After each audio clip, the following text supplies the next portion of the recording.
joined by NBA champ Antoine Walker. Antoine, how are you? How are you, sir? Antoine, is this just your favorite time of the year?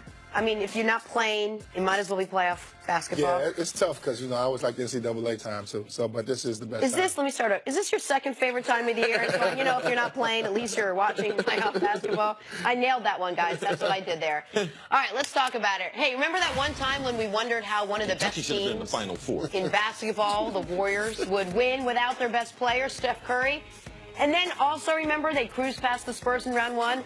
Well, then we wondered how they'd fare without Steph in round two. Well, more cruising. Warriors, Pelicans, game one, Klay Thompson and Kevin Durant combined for 53 points.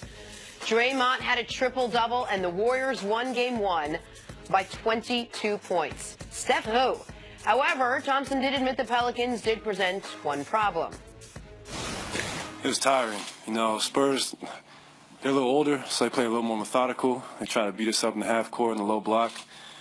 This team's like kind of playing ourselves. It's just you make a bucket, you can't relax. You got to sprint back. You got to find a shooter, and they're pushing the tempo. So it's a whole different ball game. Klay looked at me there on the bench and said, "Man, Draymond, I got more tired tonight than I did in any game against the Spurs." Yeah. That just kind of sums it up. These post-game press conferences are getting to be real fun with real good sound bites. Hey, Antoine, how were the Warriors able to dominate game one without Steph Curry?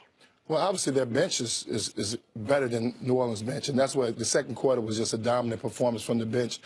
And you got to think about it. I don't know if New Orleans can really score 115 points every night, and that's probably the biggest problem. Can they score 114 points a night? You hear Klay Thompson talk about the speed they play with, but it's a big difference when they don't have the type of shooters that Golden State got. You can play fast, but you got to have some shooters.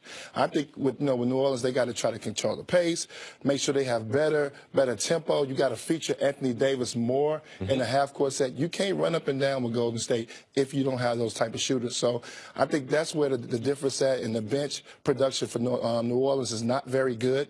It's a tremendous drop-off from the starting lineup to the bench. And then, obviously, Golden State's bench is playing terrific. On the bench side of it, we've said all that first round.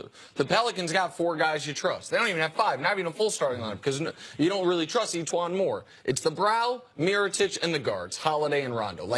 They need those guys to stay out of foul trouble. They need those guys to stay on the court. But what happened to me in game one was the Warriors played a triple-plus defense in the second and third quarters. Yes. The way they swarmed Anthony Davis, who got off to a quick start to open the first quarter, and then they limited him the rest of the way. They held the Pelicans to 40 points in those 2 quarters. When you consider the pace that they're playing, the number of possessions each team was generating, holding them to 40 points in 2 quarters is remarkable. Draymond was playing peak Defensive Player of the Year, Draymond, and that's where they won the game. They won those 2 quarters by 28 points. That's what won them the basketball game. And the reality is this for the Pelicans, even without Steph Curry for the Warriors, they have no paths to victory that don't involve Anthony Davis having a monster game. Yes. 21-10 needs to be a half for Anthony Davis in the games they're going to win. Like that, I mean, the Warriors, though, it's not because Anthony Davis missed easy shots. The Warriors' defense was extraordinary, as well as you can possibly play. Yeah, he's going to have to be dead on, though. He's going to have to be able to shoot the jump shot 17, 18 feet, because Anthony Davis is not a back-to-the-back basketball player. He's not going to bag you down and jump hook you. LaMarcus Aldridge played mostly close to the back, so that's how he was able to dominate. Anthony Davis likes to shoot the 17-footer. He's going to catch some lobs. It's a different way he scores the basketball. And then also to add on top of that, you got to think about it. When Klay Thompson gets going from the outside, it makes it a whole different game, and they have zero. When I mean zero person that can guard Kevin Durant. This is crazy. Yeah, no one to guard Kevin Durant. They got Drew Holiday guarding him. So that right there, that matchup Golden State took. Klay's playing at a level, both ends of the court, that's going to be a problem. But I like the pacing, because we saw in the first quarter, they got caught up into the playoff and the Warriors pacing. Yeah, they said, man, 34 points.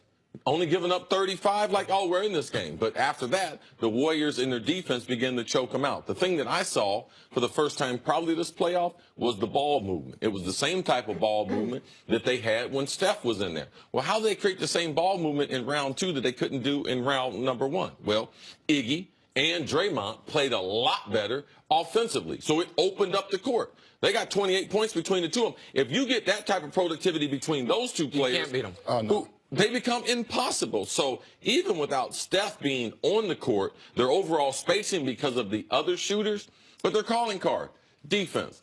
You give up 40 points in 2 quarters in the NBA, especially when they come out of halftime, which we know the Warriors, they always blitz you in that third quarter. That defense right there is their calling card. And just real quick, I want to build on something you said, because going into this series, I asked the question, who's guarding Anthony Davis? Like, are you going to have a big man out there to guard Anthony Davis? The question that was not asked enough was, who's guarding Kevin Durant?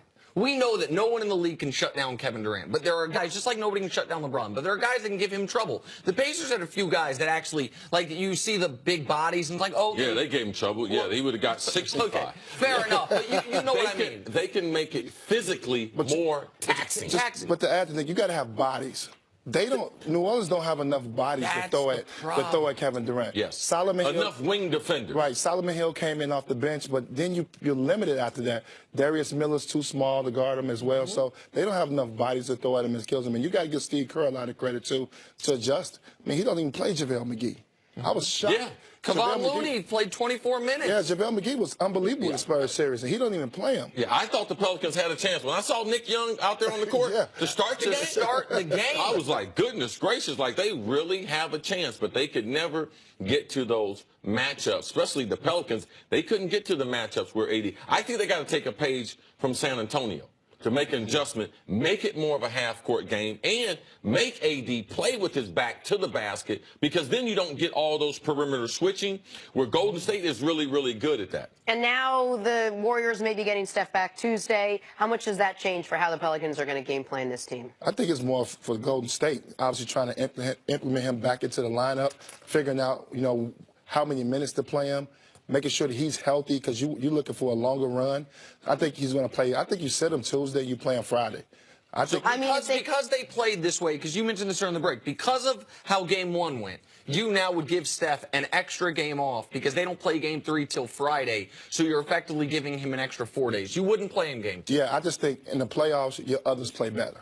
And if you look at the way Golden State bench played in Game 1, David West stepping up, making shots.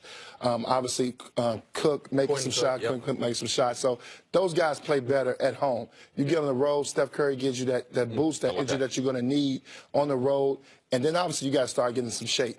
He needs to starting to get himself into some basketball shape. So you got to bring him back soon. All right, Antoine, thank you very much. We'll see you a little bit later in the show. Coming up, any chance the Celtics upset the Sixers this series? This will be a good one. Next on First Things First.